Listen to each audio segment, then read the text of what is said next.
올해도 얼마 안 남았습니다. 이제 11월 26일. 진짜 올해 얼마 안 남았어요. 곧 있으면 12월입니다. 이 상황에서 우리가 투자가라면 내년도에 어떤 투자 섹터가 가장 요망한지 이거를 생각 안 할 수가 없겠죠. 내년도에 가장 핫 키워드는 어찌 보면 아이패드의 올레드 탑재입니다. 당연히 올레드 공부를 하셔야 돼요. 일단 이 헤드라인부터 보도록 하겠습니다. 삼성 디스플레이랑 LG 디스플레이가 애플과 아이패드 올레드 가격 협상에서 마무리 단계에 있다고 합니다. 스마트폰의 거의 3배 수준 가격대를 형성할 것이다 라고 얘기하는 만큼 올레드 관련주 당연히 알아보셔야 돼요. 오늘은 이 부분에 대해서 한번 말씀 들어보도록 하겠습니다. 올레드 시장, 우리나라가 가장 잘하고 있죠. 하지만 중국의 영향력을 무시할 수가 없습니다. 그렇지만 우리나라가 아직까지는 잘하긴 해요. 아직 올레드 시장에서 가장 큰 곳이 모바일 쪽이죠. 그리고 TV 시장도 큽니다. 그리고 최근에는 아이패드, 그 외로 다른 태블릿 쪽에서도 계속해서 성장을 하고 있죠. 그리고 맥북, PC 쪽으로도 성장하고 있습니다. XR, 기존에 없었던 디바이스에서도 계속 장착이 되고 있고 차량용 디스플레이에도 계속해서 확대가 되고 있어요. 당연히 우리는 디스플레이 시장을 눈여겨보셔야 됩니다. 더군다나 내년도에는 아이패드가 올레드를 탑재한다라는 뉴스가 있기 때문에 이 관련된 밸류체인을 당연히 알아보면 돈이 될 수도 있겠죠. 조금 더 이 뉴스를 세부적으로 살펴보시면 삼성 디스플레이랑 LG 디스플레이가 아이패드용 올레드 패널을 당초 예정보다 빠르게 내년도 2월쯤부터 생산할 예정이라고 합니다. 내년도 2월쯤부터 생산할 예정이라고 해요. 그리고 가격대는 기존 대비해서 3배 수준으로 합의에 도달할 것이라고 얘기하는 만큼 가격이 이렇게 비싸고 그리고 기존에 없었던 아이패드가 원래 올레드를 탑재하지 않았거든요. 그러면 당연히 공급량도 늘어나겠죠. P도 늘어나고 Q도 늘어난다 그러면 매출은 증가할 수가 있습니다. 하지만 경기 침체 이슈가 있기 때문에 과연 아이패드가 잘 팔릴 수 있을까? 이런 부분도 생각을 해봐야 되거든요. 그리고 중국 업체에서도 계속해서 치고 올라오고 있습니다. 이거는 뒤에서 한번 다시 말씀드려보도록 할게요. 일단 아이패드 올레드 확대 로드맵을 보시면 일단 아이패드는 LED를 탑재하고 있고요. 내년도부터 본격적으로 하이브리드 올레드를 프로 모델 쪽에서 탑재한다고 해요. 그리고 에어랑 미니 쪽은 빠르면 25년도 그리고 26년도 요쯤부터 탑재한다라는 이야기가 나오고 있어요. 그리고 이 부분을 우리가 좀 중요시 여겨야 되는데 아이폰보다 아이패드가 면적이 크잖아요. 그래서 사실 출하량만으로 따지면 아이폰이 훨씬 더 많습니다. 거의 2억 대 정도가 나오고 있고 아이패드는 0.5억 대, 그러니까 5천만 대밖에 안 돼요. 한 4분의 1 정도 수준밖에 안 되죠. 하지만 그 면적 자체가 크기 때문에 출하 면적을 비교해보면 아이패드를 무시할 수가 없습니다. 그래서 아이패드 이쪽으로 탑재되는 올레드 시장을 우리가 한번 좀 눈여겨보셔야 되는 거는 사실이긴 해요. 그리고 좀 살펴보시면 새로운 디바이스 XR 시장 규모도 계속 커지고 있습니다. 이쪽으로 탑재되는 올레드 디스플레이 매출 추이도 계속해서 좀 장기적으로 보면 올라가고 있죠. 하지만 올해는 조금 최근에 금리가 워낙 높고 경기가 안 좋다 보니까 조금은 안 좋은 모습을 보이고 있긴 한데 장기적으로는 당연히 성장을 할 수밖에 없습니다. 그리고 차량용 올레드 디스플레이 시장도 당연히 성장을 하고 있죠. 차량용 디스플레이 시장에서는 우리나라에서 삼성 디스플레이, LG 디스플레이가 가장 잘하고 있어요. BOE도 조금씩 늘리고 있기는 합니다. 하지만 올레드 시장 전체적으로는 우리나라가 가장 탑이기는 한 건 사실입니다. 그리고 TV 시장에서도 계속해서 성장을 하고 있어요. 이러다 보니까 올레드 소재 시장 규모도 계속 늘어나고 있죠. 올레드 관련된 밸류체인을 당연히 알아봐야 되겠고요.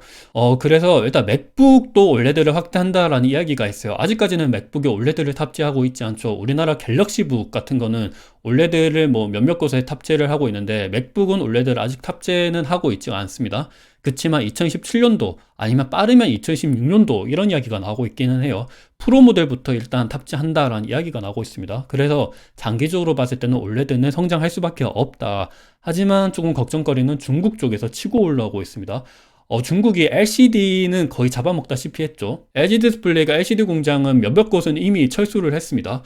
LCD 시장에서는 거의 잠식당하다시피 했는데 올레드에 있어서는 기술력에 있어서는 우리나라가 잘하고 있다 보니까 확실히 믿을 수는 있습니다. 근데 중국이 자본력이 워낙 세다 보니까 이거는 뒤에서 한번 말씀드려 보도록 할게요. 캐파가 계속 늘어나고 있습니다. 중국 쪽에서 점유율도 계속 올라가고 있어요. 여튼 태블릿 쪽의 올레드 출하량이 내년도에 아이패드 쪽에서 본격적으로 탑재가 되다 보니까 올해 대비해서 거의 한 2배 이상 성장할 것이다 라고 전망이 되고 있고, 이외로 노트북도 2016년도 2017년도 이때는 맥북 쪽에서 본격적으로 올레드를 탑재하다 보니까 이렇게 장기적으로는 훅 성장할 것이다 라는 전망이 나오고 있어요.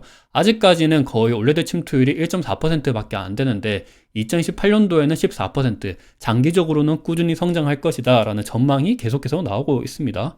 이러다 보니까 내년도에 아이패드에서 OLED를 탑재한다 그러면 관련주를 눈여겨볼 수가 있겠죠.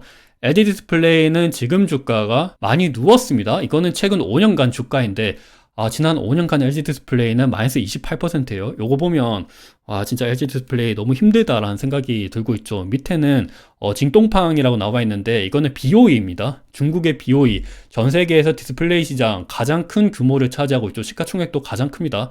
한 시가총액 30조 정도가 나올 거예요. LG 디스플레이는 요거에 반의 반 토막 정도 되나? 별로 안 되죠. 여튼 BOE는 굉장히 큰 기업이고 이 기업의 주가는 최근 5년간 40% 성장을 했습니다.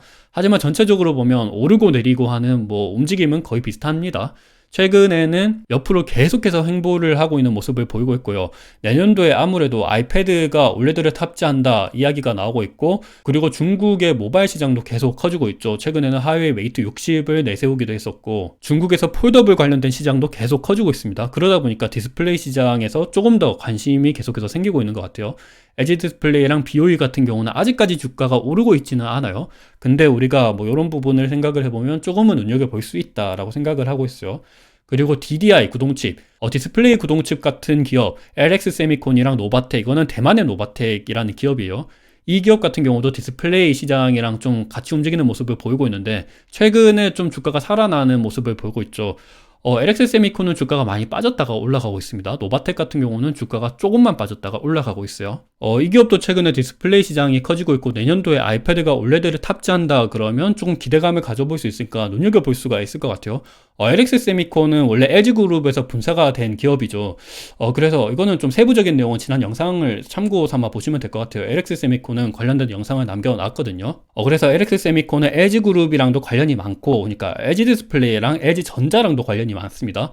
그리고 그에 더해서 삼성 디스플레이랑도 요즘은 협업을 하고 있다라는 이야기가 계속 나오고 있어요. 아이패드에 OLED 모듈 탑재하는 게 LG 디스플레이가 거의 공급의 60% 정도를 차지한다라는 이야기가 나오고 있고, 삼성 디스플레이가 한 30에서 40% 정도 차지한다라는 이야기가 나오고 있으니까 이 모듈을 누릴 수 있는 LX 세미콘은 조금 더 관심을 가져볼 수 있지 않을까라는 생각을 하고 있어요. 그리고 LX 세미콘은 배당도 잘 줍니다. 그리고 부채도 별로 없어요. 영업이익률도 나쁘지 않아요. 그래서 LX 세미콘은 저는 좀 굉장히 좋은 기업이라고 생각을 하고 있기 때문에 관심 있게 눈여겨보시면 좋을 것 같고, 그리고 OLED 소재 관련돼서도 덕산네오룩스, 그리고 이거는 삼성 디스플레이 향 그런 수주가 많죠. P&H 테크. 그리고 덕산네오룩스는 LG 디스플레이 향이 많습니다. 아직까지는 PER 밸류에이션이 높기는 한데 근데 장기적으로 꾸준히 우상향을 하고 있는 만큼 조금은 관심 있게 가져볼 수가 있을 것 같아요. 그리고 디스플레이 월별 수출액을 보면 장기적으로 사실 디스플레이가 우리나라에서 수출이 계속 떨어지고 있기는 해요. 왜냐하면 LCD가 별로 안 좋기 때문에 중국에 잠식 당했기 때문인데, 하지만 OLED의 월별 수출액은 계속 증가하고 있습니다. 디스플레이 전체 수출액이 줄어드는데 OLED 수출액이 늘어난다는 거는 LCD가 많이 떨어지고 있다라는 거죠. 그래서 OLED 수출 비중은 계속해서 증가를 하고 있습니다. 전체 디스플레이 수출 대비해서 OLED 비중이 거의 75%까지 올라왔어요. 요 말은 LCD는 이제 20%, 25%밖에 안 된다. LCD는 이제 완전 중국 거다라고 생각을 하시면 좋을 것 같죠. 그래서 이때까지는 좀 좋은 말씀을 드렸지만 사실 조금 걱정되는 면도 있어요. 왜냐면 일단 OLED 시장이 좋기 위해서는 이 OLED를 탑재하기 위한 그 탑재하는 모바일이랑 PC, 그리고 태블릿 아니면 자동차 요런 쪽에 잘 팔려야 되는데 지금 금리가 굉장히 높죠. 최근에는 금리가 조금 떨어졌다시피 하고 있긴 하지만, 그리고 경기가 어느 정도 연착륙이 될 것이다 라는 기대감이 있긴 하지만, 그래도 아직까지 경기가 안 좋은 거는 사실이긴 하거든요. ISM 제조업 지수, 그리고 ISM 서비스 지수 같은 경우는 최근에 계속해서 떨어지고 있습니다. 특히나 제조업 지수 같은 경우는 50 미만으로 떨어졌어요. 요 얘기는 갑자기 급락하지는 않을 것 같기는 한데, 그래도 경기가 안 좋기 때문에, 경기가 안 좋으면 사람들이 모바일을 바꾸는 그 주기 자체를 좀 늘려요. 그리고 PC도 잘 안 사죠. 코로나 때 이미 언택트 수요 때문에 PC랑 그때 뭐 TV 산 수요가 굉장히 많았습니다. 그러다 보니까 최근에는 이 수요가 조금 감소될 것이다 라는 이야기가 나오고 있다 보니까 과연 내년에 아이패드가 올레드를 탑재한다 그래서 아이패드를 사람들이 많이 살까? 요거는 좀 다른 이야기일 수도 있어요. 그렇지만 이제까지는 없었던 시장 자체가 개화가 되다 보니까 그거는 확실히 좀 기대를 해볼 수 있을 것 같기는 해요. 이때까지는 아이패드가 올레드를 탑재하지 않았는데 이 탑재하는 것만으로도 앞서 보신 것처럼 출하 면적이 굉장히 크잖아요. 그래서 이런 것들을 기대해보면 좀 좋지 않을까라고 생각을 하고 있습니다. 이렇게 출하 면적을 보면 굉장히 많죠. 아직까지는 프로 모델에서만 올레드를 탑재한다라고 얘기를 하고 있긴 한데 그래도 없었던 시장이 생기는 거는 굉장히 좋은 점인 거는 맞습니다. 그래서 이런 뉴스로 이런 테마로도 올라갈 수 있으니까 한번 관심 있게 가져보면 좋지 않을까라고 생각을 해요. 그리고 주가도 많이 눌려 있습니다. 그리고 최근에 뭐 노바텍, LX 세미콘 같은 경우는 주가가 많이 떨어졌다가 올라오고 있어요. 그리고 최근에 중국의 모바일 시장이 심상치가 않습니다. 최근에 중국 화웨이가 메이트 60을 출시했었죠. 화웨이 메이트 60 얘네들은 되게 특이한 게 애국 소비 때문인지 모르겠는데 갑자기 화웨이 60이 출시되고 난 다음에 애플 아이폰의 판매량이 중국 내에서 좀 감소를 하고 있고 화웨이 메이트 60이 잘 팔린다라는 이야기가 굉장히 많이 나오고 있어요. 아이폰 15 관련돼서는 전 세계에서는 생각보다 잘 팔린다는 이야기가 있는데 중국 내에서는 그렇지가 않거든요. 이게 중국 애들이 되게 독특한 것 같기도 하고 얘네들 굉장히 좀 애국 소비 뭐 이런 게 있는 것 같아요. 그리고 정치권에서 좀 압력도 많이 넣는 것 같고 그래서 보면 글로벌 스마트폰 판매량은 계속 떨어지고 있고 사실 중국 쪽도 계속 떨어지는 거는 맞아요. 근데 전년 대비 증감률을 보면 최근에 많이 증가를 하고 있습니다. 글로벌 같은 경우는 뭐 증가를 하고 있다고 쳐도 아직까지는 마이너스인 상태이긴 한데 중국 같은 경우는 많이 올라오고 있죠. 그리고 보면 심지어 화웨이의 스마트폰 출하량을 보면 요거는 트럼프 때문에 출하량이 이렇게 완전히 곤두박질 쳤었죠. 그때 뭐 백악관 백도어 이슈 관련돼서 화웨이를 완전히 제재했었습니다. 그래서 출하량이 완전히 떨어졌던 게 최근에는 조금씩 반등을 하고 있다. 그래서 많이 떨어진 것만큼 그리고 중국 애들이 화웨이 메이트 60과 같이 화웨이 제품을 계속해서 사줄 수가 있거든요. 그러면 출하량이 진짜 미친 듯이 올라갈 수가 알겠죠. 전년 대비 성장률이 지금 80%대에 근접을 했습니다. 그래서 이런 것들을 보면 굉장히 무섭다. 근데 또 걱정스러운 점은 요 중화권 스마트폰에 들어가는 디스플레이는 보통 중국 BOE 거를 많이 탑재합니다. 그래서 요거는 조금 걱정거리인 거는 사실인 것 같기는 해요. 왜냐면 요 화웨이의 점유율이 많이 떨어진 것만큼 애플이 수혜를 굉장히 많이 받았거든요. 화웨이가 2020년도 10% 점유율이었던 게 2%로 곤두박질 쳤는데 그때 그 물량을 애플이 어느 정도 좀 수혜를 많이 받았습니다. 뭐 샤오미 같은 경우도 계속 올라오긴 했는데 요거는 사실 화웨이가 뭐 떨어지든 올라가든 샤오미는 계속 지난 15년부터 올라갔거든요. 근데 애플이랑 비교해보면 이렇게 화웨이가 올라갈 때 애플은 떨어지고 화웨이가 떨어질 때 애플은 올라가는 모습을 살펴볼 수가 있죠. 그래서 만약에 이번에 화웨이가 메이트 60처럼 그리고 뭐 모바일을 계속해서 출시를 한다 그러면 중국 내에서 애플 아이폰의 점유율이 조금은 떨어질 수 있지 않을까라는 걱정거리가 생기고 있는 것 같아요. 왜냐하면 이 아이폰 쪽으로 LX 세미콘이랑 그리고 LG 디스플레이, 우리나라 삼성 디스플레이 이런 것들이 이런 업체들이 LCD랑 뭐 OLED를 많이 탑재하다 보니까 어느 정도 좀 걱정거리는 있는 거는 사실이긴 합니다. 그래서 보면 스마트폰 OLED 점유율에서 중국이 많이 치고 올라오고 있죠. 그리고 한국은 계속 떨어지고 있습니다.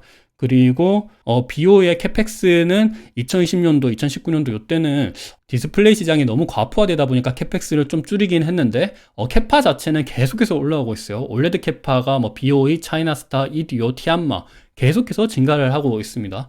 그래서 이 올레드 시장에서 아직까지는 우리나라 업체들이 잘하고 있는데 중국 업체에서 계속해서 치고 올라오고 있다. 하지만 중국 업체들이 어찌 보면 중국 내수, 뭐 화웨이, 오포, 비보, 샤오미 얘네들을 필두로 해서 좀 증가를 하는 거기 때문에 수출에 있어서는 좀 제한되어 있지 않을까라는 그런 생각도 있긴 하지만 그래도 이렇게까지 계속해서 증가를 하고 있다는 거는 두려운 점인 거는 사실이긴 하죠. 그래서 일단은 올레드가 계속해서 탑재가 되고 있고 그리고 뭐 차량용 올레드 그리고 TV 그리고 뭐 XR, VR, 앞으로 또 아이패드, 맥북 쪽에서도 계속해서 확대를 하겠다. 이런 것들을 보면 분명히 좋은 거는 맞습니다. 하지만 중국의 영향력을 확실히 무시할 수 없다는 점은 좀 리스크인 것 같기는 해요. 그래서 올레드 시장 내년도에는 뭐 분명히 좋을 것이다. 그래서 확실히 주가가 많이 오를 수도 있어요. 그래서 이런 부분들은 한번 생각해 보셔서 좀 투자에 도움이 되셨으면 좋을 것 같습니다. 오늘 영상이 어느 정도 도움이 되셨으면 좋을 것 같아요.